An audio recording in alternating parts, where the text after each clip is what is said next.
Vamos a ver prueba pericial, perito y su acreditación. Mi nombre es Elia Lazo Cerón, estudié medicina y luego me especialicé en medicina forense. Actualmente me desempeño como docente catedrática, también como perito de la parte privada. En estos minutos lo que vamos a ver son tres aspectos, jueces y peritos, tanto en la parte penal y civil, especialmente pues lo penal, y es qué es lo que nos están diciendo en las sentencias en cuanto a la prueba pericial para a todos, pues tanto peritos como abogados, para que podamos sacar el máximo potencial de esa prueba pericial. El otro aspecto que vamos a ver, que es como el central, el más importante, es que ustedes sepan lo mínimo pues de cómo acreditar a un perito. El artículo 417 del Código de Procedimiento Penal sirve tanto, las preguntas que ahí plantean o los temas o tópicos son pertinentes tanto para la parte civil como para la penal. Aunque en la civil está en el Código General del Proceso un artículo específico para eso, sin embargo, pues el Código de Procedimiento Penal aporta y se complementan entre los dos. Y finalmente pues vamos a hablar de los medios de prueba. Vamos a ver entonces los jueces y los magistrados que nos dicen. Esta es una sentencia de la Corte Suprema de Justicia donde la magistrada ponente es la doctora Patricia Salazar Cuellar. En esta sentencia, la SP 070 del 2019 dice lo siguiente: el juez no está llamado a aceptar de forma irreflexiva el dictamen pericial, sino a valorarlo en su justa dimensión, lo que supone el cabal entendimiento de las explicaciones dadas por el experto. El experto, aquí se está hablando básicamente del juicio oral en lo penal, y por tanto pues esta explicación se da en ese juicio, pero el perito no es autónomo de explicar, sino que el perito tiene que ser preguntado por la parte y la contraparte. La parte en lo penal sería la fiscalía y la contraparte sería la defensa. Aquí lo que dice la doctora Patricia Salazar Cuellar es de que el juez no debe de aceptar un dictamen simplemente porque hay un informe pericial o porque el perito pues sea un testigo de la institución prestigiosa y reconocida, que puede ser Fiscalía, Policía o el Instituto Nacional de Medicina Legal y Ciencias Forenses. El juez debe valorar de acuerdo a las explicaciones que da el perito. Continuando con el tema de juicios, jueces y perito, traemos esta otra sentencia también de la Corte Suprema de Justicia de la Sala Penal del 27 de junio del 2012. El radicado es 32882. Acá está resaltado la palabra procedimiento técnico científico empleado. ¿Dónde está la prueba pericial? La prueba pericial está en la mente del juez. Es el juez el que escucha y el que integra todo en su cerebro, su mente, sus facultades cognitivas superiores, y es ahí donde se forma la prueba. Entonces, lo que dice esta sentencia es: sin embargo, recuérdese que el medio de prueba no es propiamente el dictamen del perito, o sea, no es la conclusión, no es la opinión, no es la parte final del informe pericial, sino el procedimiento técnico-científico empleado, que está invitando aquí a los abogados, tanto fiscales como defensa o parte o contraparte en la parte civil. Les está diciendo: lean completamente el informe pericial. La conclusión, la parte final del perito sí es importante, pero más importante es cómo llegó el perito a esa conclusión, a esa afirmación o a ese dictamen, como dice esta frase. Pues para llegar a eso utilizó un método una técnica, y todo eso tiene sus principios, un fundamento y un apoyo en la comunidad científica. Entonces, eso es lo que vuelve y reitera esta sentencia de que lo importante es el procedimiento técnico-científico empleado, o sea, cómo llegó a esa conclusión. Y para finalizar este primer punto de lo que es jueces, juicios y peritos, se cita nuevamente la sentencia SP 070 del 2019, en donde la magistrada es la doctora Patricia Salazar Cuellar. Aquí en este aspecto pone o resalta el artículo 417 del Código del Procedimiento Penal.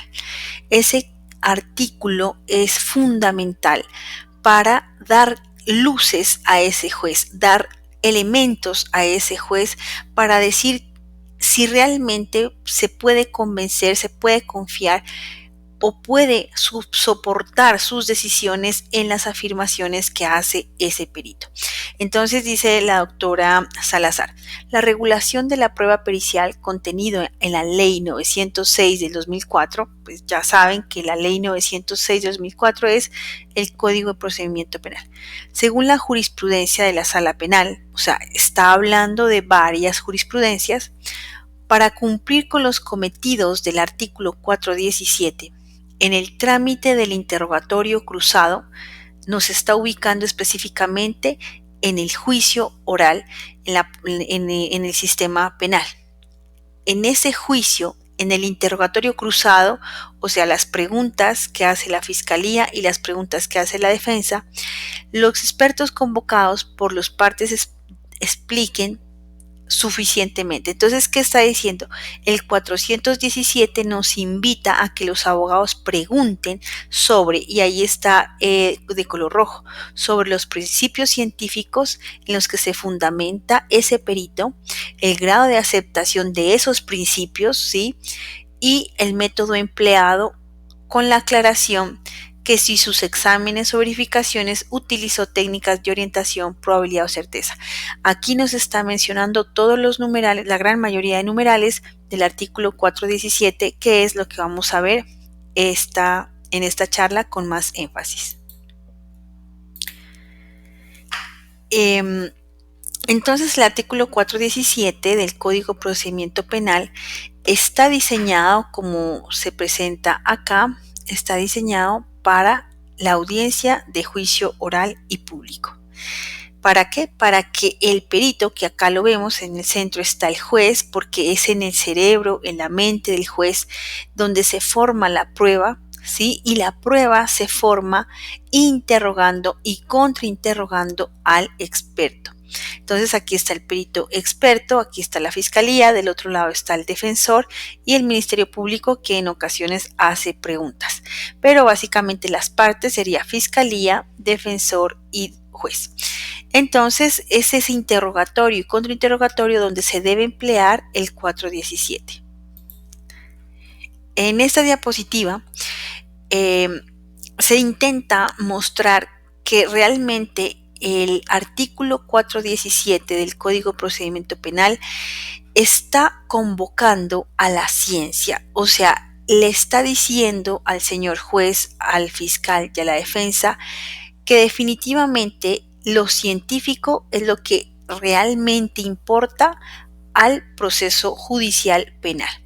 Eso, pues claro, viene sacado pues del derecho anglosajón, y pues por tanto lo más importante para el juez es escuchar qué tan científico es ese perito. Y pues entonces acá pues pongo un paralelo entre qué es científico y qué no es científico, qué es ciencia y qué no es ciencia. Entonces empezamos con qué no es ciencia. Entonces el pensamiento de lo que no es ciencia es empírico, nace de repente. De repente pues digo yo que mañana va a llover. Conocimiento empírico, no tengo ni idea de clima, no tengo ni idea del comportamiento de los últimos 30 días del clima en Manizales, ni nada. Entonces eso es un pensamiento empírico. En cambio, pues en la ciencia se busca que haya un trabajo indagatorio, una investigación, un referente que dice, listo, mi referente es el Centro Meteorológico colombiano. Y el otro referente es de que pues tengo un conocido o un perito que es experto en meteorología y me puede predecir el clima. Entonces, eso es conocimiento científico. La otra cosa que no es ciencia es donde la opinión es popular o pues viene de lo cotidiano o es subjetivo y muy emocional. Entonces, cuando el pensamiento es subjetivo y muy emocional, se dice que no es ciencia y por tanto en el método científico se espera controlar el error desde la emoción. Versus pues el control, o sea, versus el concepto o el error que viene de lo racional. Siempre se apela más por lo racional en el pensamiento científico.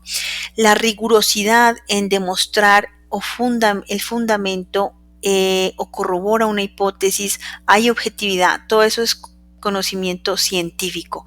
En cambio, pues quien habla desde lo que no es científico, pues puede hablar de magia, de lo sobrenatural, de la fe, de los dogmas, etcétera. O puede haber una especulación. Entonces, esos son pequeños, pues ahí hay más información.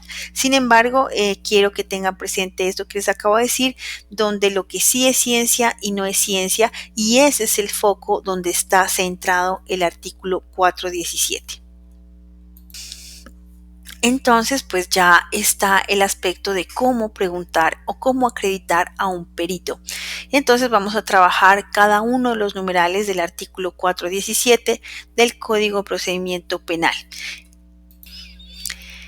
En el primer numeral, ¿sí?, del artículo 417 o de la acreditación de un perito o las instrucciones de cómo interrogar a un perito, del Código de Procedimiento Penal, pues está el numeral 1 que habla sobre el conocimiento teórico. Acá puse una imagen sobre, pues, que tiene que ver con la universidad. Entonces, aquí la pregunta es la formación académica que ha recibido una persona. Y la pregunta que se puede hacer es ¿qué estudios ha realizado? Otra pregunta es ¿qué formación tiene en cuanto al tema que nos ocupa? Porque si yo pregunto qué temas, qué estudios ha realizado en general, yo podría decir si me llaman a un juicio de delitos sexuales, pues yo diría, pues hice un curso de mindfulness, hice un curso pues de cocina, un curso de lo que sea, ¿sí? Entonces, la idea es cerrar un poco más la pregunta y es el Código General del Proceso en donde nos sugiere que hagamos la pregunta como la segunda que dije, o sea, qué formación tiene en cuanto al tema que nos ocupa. Si el tema es delitos sexuales o un examen sexológico que hice, pues realmente ustedes pues tendrían que preguntarme solamente mi formación. Entonces, ¿cuál ha sido mi formación en pregrado? ¿Cuál ha sido mi formación en posgrado? Y finalmente, pues mis actualizaciones después de haberme graduado como pues médica forense. ¿Dónde estudió? Se puede preguntar en este primer numeral. Ha realizado investigaciones, es muy importante para las universidades en todo el mundo, especialmente en Colombia, si han hecho o no investigaciones. Es un aspecto muy importante porque quiere decir que hay profundidad teórica y eso pues genera o le da unos atributos al perito en cuanto a su sustentación y soporte pues a la hora de concluir. La otra pregunta es qué publicaciones tiene, o sea, si ya hizo investigaciones, escribió artículos, ha escrito libros, etcétera. La otra manera de preguntar es cómo se actualiza. Si yo les preguntara a ustedes cómo se actualiza un estudiante de derecho o cómo se actualiza un abogado, pues muy probablemente me contesten que por medio de sentencias o jurisprudencia. Entonces, y si yo les pregunto ya algo más específico y les digo, bueno, ¿cuándo fue la última vez que usted se actualizó? ¿O cuál fue la última sentencia que usted se leyó? Entonces, eso ya va ahondando mucho más en cuanto si realmente está corroborando, si realmente pues tiene esa actualización o ese hábito de actualizarse de manera frecuente. Y si lo pone en términos de lo específico, o sea, en el tema en específico, ¿hace cuánto usted fue la última vez que usted se actualizó? ¿O hace cuánto fue o qué artículo se leyó? Para los médicos y los profesionales de la salud es muy importante el artículo científico. Y la última pregunta es ¿cuál es el máximo nivel de formación académica en su oficio? Ahí nos está hablando de los posgrados. Recuerden que los posgrados, pues hay uno es especialización, luego sigue maestría, luego sigue doctorado y finalmente postdoctorado. El segundo, numeral del tema que estamos tocando, del 417, del Código Procedimiento Penal, o sea, la acreditación del perito, dice, sobre los antecedentes que acrediten su conocimiento en el uso de instrumentos o medios en los cuales es experto. Entonces acá la pregunta es instrumentos o medios, pero la palabra instrumentos tiene que ver a todos los equipos, aparatos que la persona utiliza. Si ustedes recuerdan la última vez que fueron a la EPS, al consultorio del médico común y corriente, ¿qué equipos maneja el médico? Maneja, sí, un fonendoscopio, maneja un tensiómetro, maneja para mirar la oxigenación, que se llama pulsioxímetro, maneja una báscula, un metro, entre otros. Entonces, todos esos serían los equipos. Entonces, la pregunta se centra a, pues, qué equipos maneja y si realmente usted está capacitado para manejarlos. Y otra pregunta es si están calibrados. Otra pregunta es que si el equipo tiene hoja de vida, cuándo fue la última vez que lo calibró y cuál es el error en la medición del equipo. En la parte pues de los médicos, realmente pues las mediciones que hacemos nosotros sí son importantes, pero no se nos exige precisión como en los casos de los laboratorios de los científicos forenses, o sea, aquellos de las ciencias duras, por ejemplo, físicos, químicos, o sea, donde ellos se lleguen a equivocar en centésimas, milésimas. El error es muy significativo, especialmente en pruebas periciales.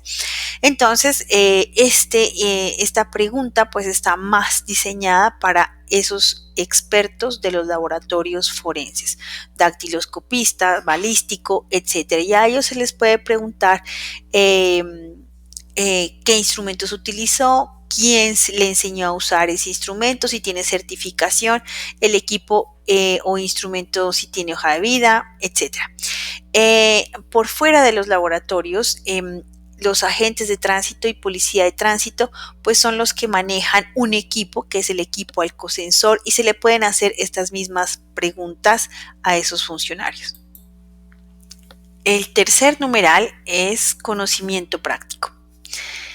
El conocimiento práctico pues tiene que ver con el número de casos, ¿sí?, que ha hecho en toda su profesión, pero en realidad se necesita es que nos cuente el número de casos en específico, o sea, del tema que se ocupa, del peritaje que se ocupa. Si es un caso de delito sexual, pues yo tendría que mencionarle al juez el número de casos que he atendido en toda mi vida profesional como médica forense. Podría cerrarse aún más, en específico, no solamente delito sexual, sino casos donde sean niños, niñas y adolescentes abusados sexualmente. Entonces yo tendría que ajustar ese número que pues se ve muy grande, pero si me lo cierran más diciendo número de casos tal cual como el que estamos viendo acá, pues yo tendría que dar un número menor. Y eso pues generaría una percepción al juez de qué tanta experiencia realmente este perito tiene, no en general, sino en específico. ¿Cuántas sustentaciones en juicio? Es muy frecuente que se pregunte eso, especialmente en lo civil. Sin embargo, pues en el sistema penal anglosajón es muy frecuente que se pregunte si realmente usted ha sido aceptado para ser perito en los juicios, como dándole un valor. ¿Por qué? Porque hay una audiencia previa en el sistema anglosajón donde la parte y la contraparte o fiscalía y defensa interrogan al perito para saber si es admitido o no dentro del juicio oral, para que el juez escuche sus afirmaciones. En Colombia pues no se da eso, pero pues sí se pregunta cuántos juicios ha asistido. Otra pregunta que es muy importante para ustedes en su hoja de vida: ¿cuántas prácticas han realizado ustedes? ¿Cuántas horas prácticas tienen en su formación de pregrado? Es muy importante que ustedes hagan ese cálculo y la ingresen en su hoja de vida, porque siempre se pregunta la práctica y la práctica en el pregrado sirve. En el caso de ustedes, pues podría ser lo del consultorio jurídico, o cuando pues ya sale a hacer la judicatura, pues también es otra práctica.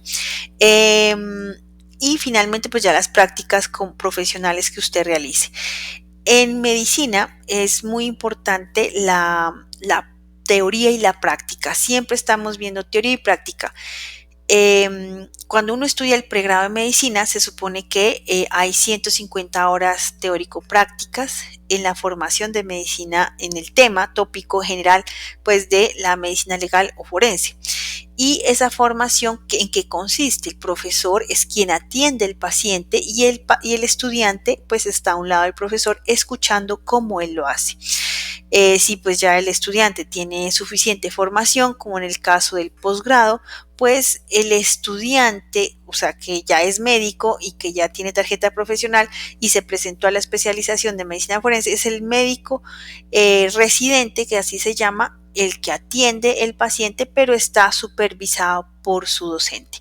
Entonces, de acuerdo, pues entonces, y la otra es lo mismo, pues con el perito, que el médico que entra a medicina legal y es entrenado por el Instituto Nacional de Medicina Legal y Ciencias Forenses.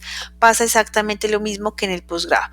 O sea, primero le enseñan cómo es, él se pone a un lado y mira, y pues el docente le dirá, bueno, va ahora sí a leer lo que vimos acá en el caso. Si se vio un caso de infección de transmisión sexual, pues al estudiante le corresponderá estudiar lo nuevo y lo actualizado de ese tema. Y así pues con cada paciente que va llegando o con cada necropsia, pues como tal.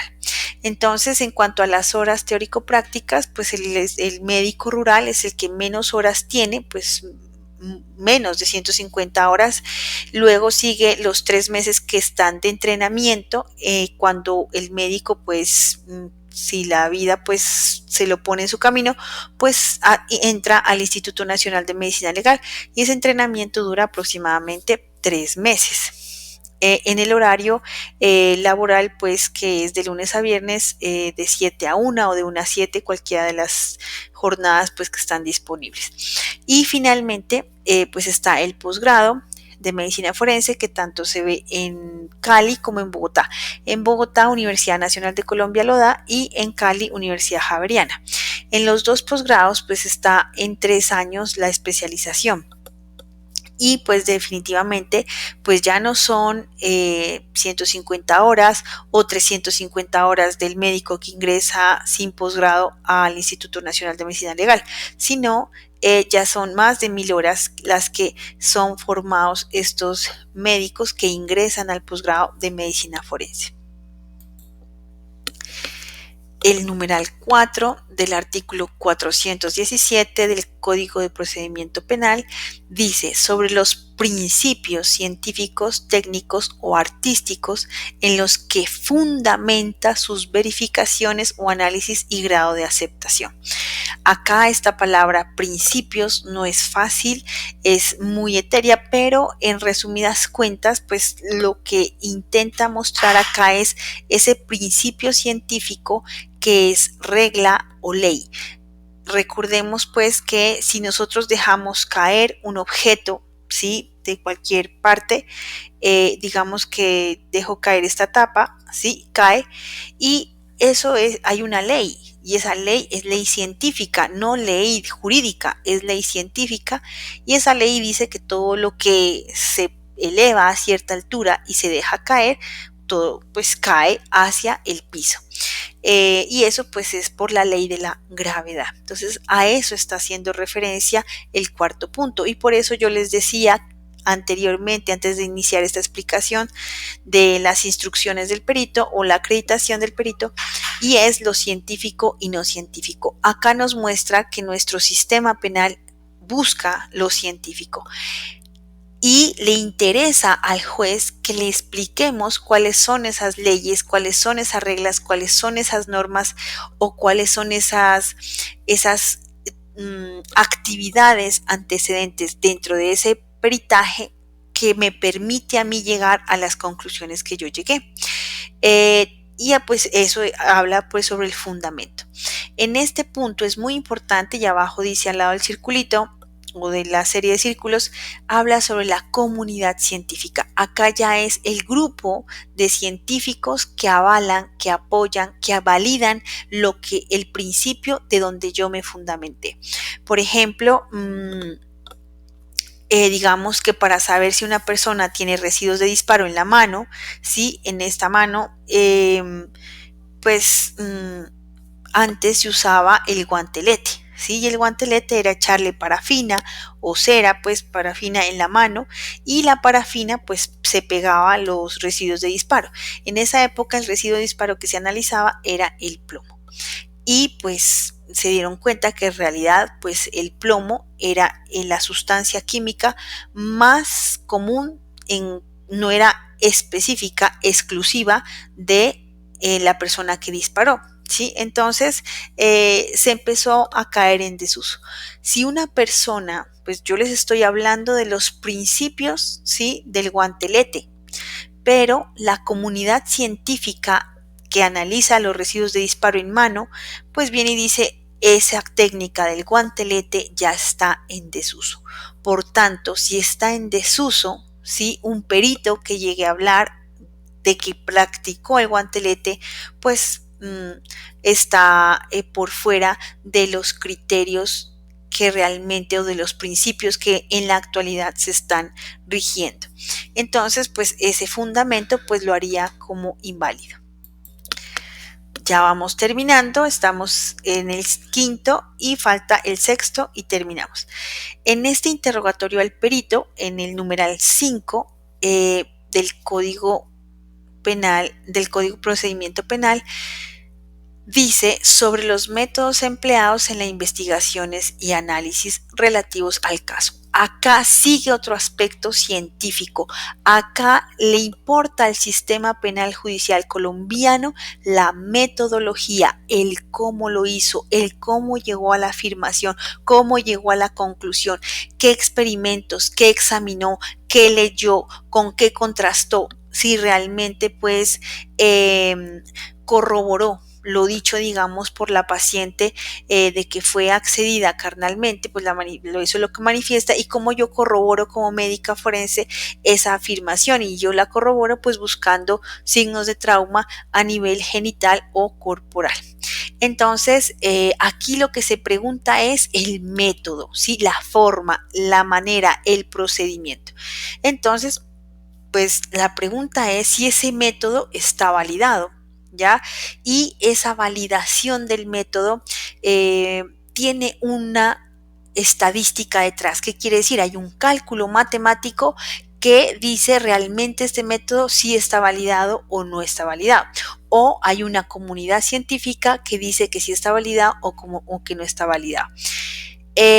Si es actual o no es actual, ¿sí? Porque como les decía, en el guantelete de los residuos de disparo, pues ya no era actual, ¿sí? Sí servía en su momento, pero en la actualidad ya no sirve, ¿sí? La otra es cómo lo hizo, pues es una pregunta que se asocia al método que empleó la persona o el perito para llegar a sus afirmaciones. ¿Cuántas formas de hacer el procedimiento existen? ¿Sí? O sea, ¿cuántas maneras de hacer la alcoholemia existen? ¿Sí? Que pues hay una de tirilla para hacer la alcoholemia hay otra prueba que es la del alcosensor, que es una alcoholemia indirecta, y finalmente pues está la que hace el toxicólogo en el laboratorio, que es la cromatografía de gas. Hay 3 métodos que hay, habrán muchos más, pero pues esos son los 3 que funcionan normalmente en Colombia. ¿Y cuáles son los que utiliza medicina legal y cómo los utiliza? Por ejemplo, el laboratorio de toxicología. Y eso hay que preguntárselo al perito que hace esa prueba pericial. Y finalmente la pregunta es, ¿el método que usted utilizó es el mejor? Realmente pues hay que cuestionar, eso sería pues una pregunta cerrada para cuestionando la metodología del perito. Para ya cerrar este tema del interrogatorio o acreditación de un perito, está el numeral 6. Y en el numeral 6, pues definitivamente es algo extremadamente científico. Esto pues realmente está diseñado o basado en un tema que se llama el test Daubert, y el test Daubert fue sacado del sistema civil anglosajón y fue un juez que se fundamentó en este test para saber qué tan científico es esa técnica que utilizó el perito a la hora de hacer su análisis. Y resulta que este parágrafo 6, algunos peritos sí lo cumplen y otros no.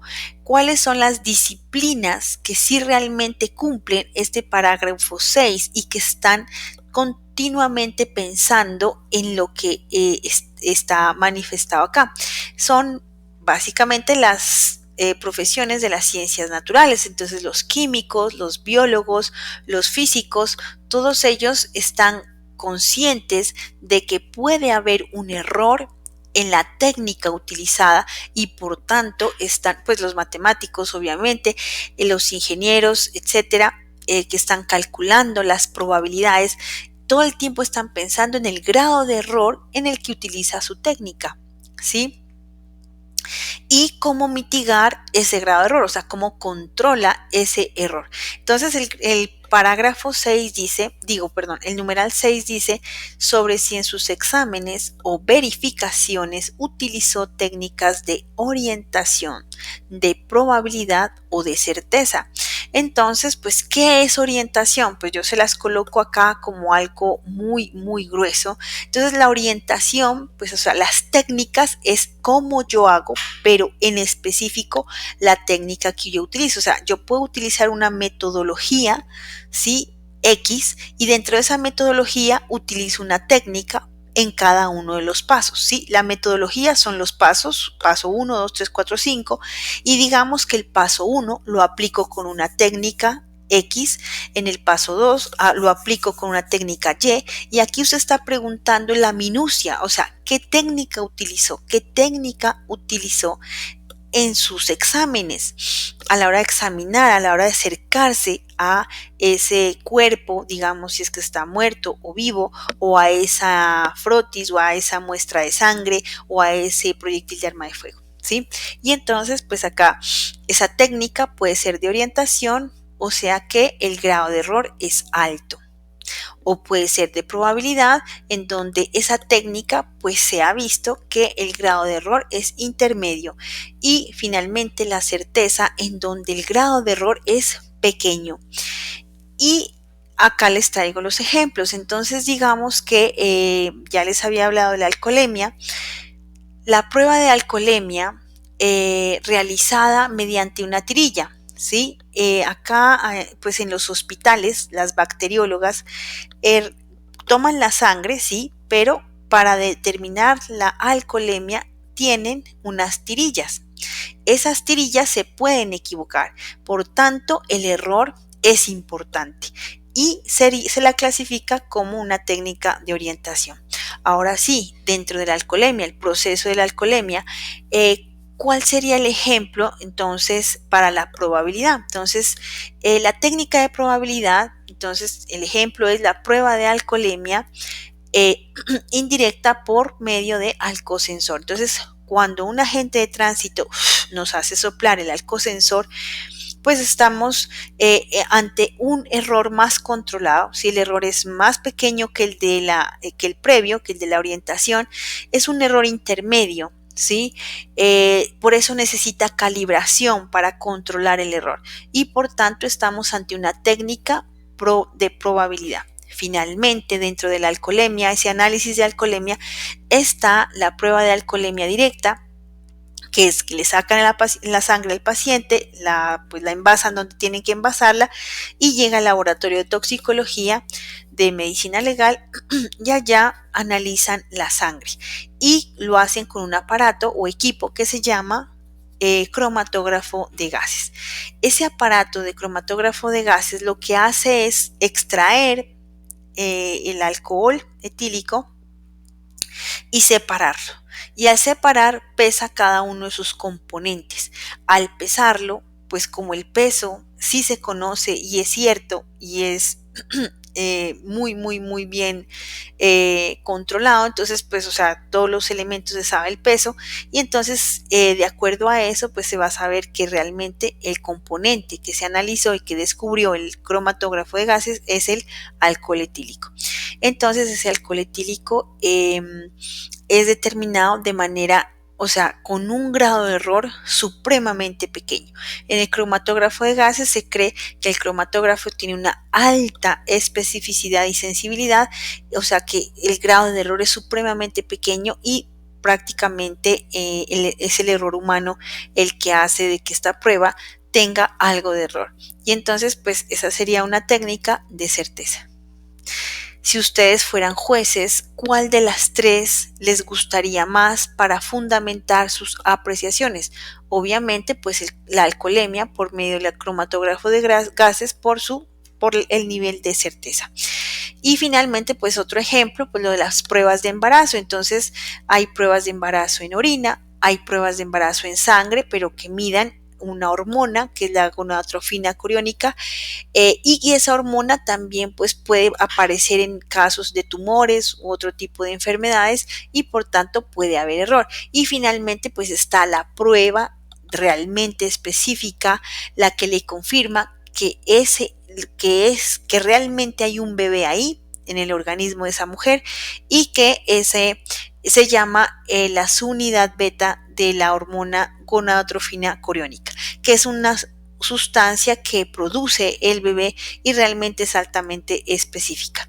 Entonces, digamos, la prueba de embarazo en orina sería una técnica de orientación, la prueba de embarazo en sangre, que solo mide la hormona, así en general, es la de probabilidad, y finalmente la específica, que determina la hormona que la tiene el bebé y la produce el bebé, pues sería una técnica de certeza. En este caso, ¿qué se puede preguntar? Si usted conoce o ha calculado el grado de error de su pericia o cómo controla su grado de error. Resulta que profesiones como la de los abogados, como la de los médicos, como la de los psicólogos, si nos llegan a preguntar esto, o sea, yo les preguntaría a ustedes, a la hora de hacer demandas, ¿cuál es su grado de error? ¿Sí? O sea, acierto y desacierto. Si le preguntamos al juez, que es un abogado, ¿cuál es su grado de error a la hora de proferir sentencias?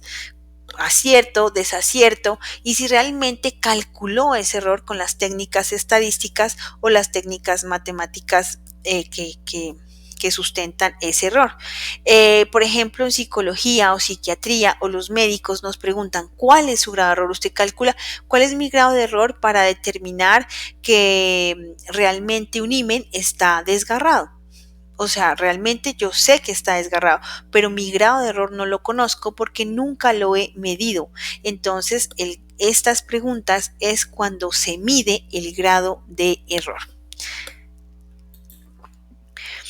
Bueno, ya visto pues todo lo anterior, aquí están las instrucciones del taller en casa. La idea es que ustedes en parejas hagan dos preguntas, una abierta y una cerrada. Las dos preguntas, abierta y cerrada, las que tienen que hacer por cada numeral. El numeral 1, 2, 3, 4, 5 y 6, nada más. En este artículo 417 del Código Procedimiento Penal, pues hay 8 numerales, pero la idea es que ustedes lo hagan del 1 al 6, que fue lo que trabajamos acá. Muchas gracias por su atención.